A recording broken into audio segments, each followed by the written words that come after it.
Hey folks, I am Tennille Geib and I'm currently a visitor on Wasanic Homelands. And I just wanted to send out a little video, a welcoming of the Sexuality Salon series that's happening at Island Sexual Health starting this week for 4 weeks. So the first topic is vulnerability, and it's happening on Thursday, September 21st from 6:30 to 8:30. All folks are welcome, all genders, orientations. And we also have sliding scale tickets to accommodate all incomes levels from $15 to $35 sliding scale. If that still doesn't work within your budget, please contact me and we'll have a conversation about it. So I just wanted to send out a little video, maybe describing or inspiring some of the topics or themes that we're going to be covering and what kind of happens in these kinds of workshops. First of all, I overplan a lot. So I have like maybe 8 to 10 activities or themes or quotes or questions to go through.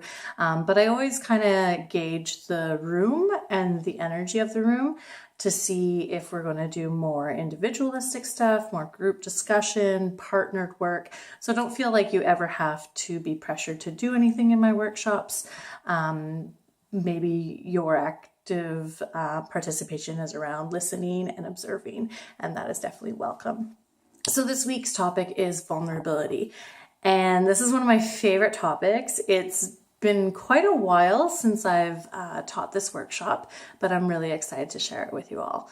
So one of the quotes in the dictionary around vulnerability is quite archaic, and I feel like in the modern world, because of Brene Brown and all those wonderful thinkers of this world, are slightly changing the structure of vulnerability. So we're going to be looking at kind of like where vulnerability has maybe come from and where it is now and where we can use it and utilize it in our lives. So for example, one of the definitions in the dictionary of vulnerability is open to moral attack, criticism, or temptation.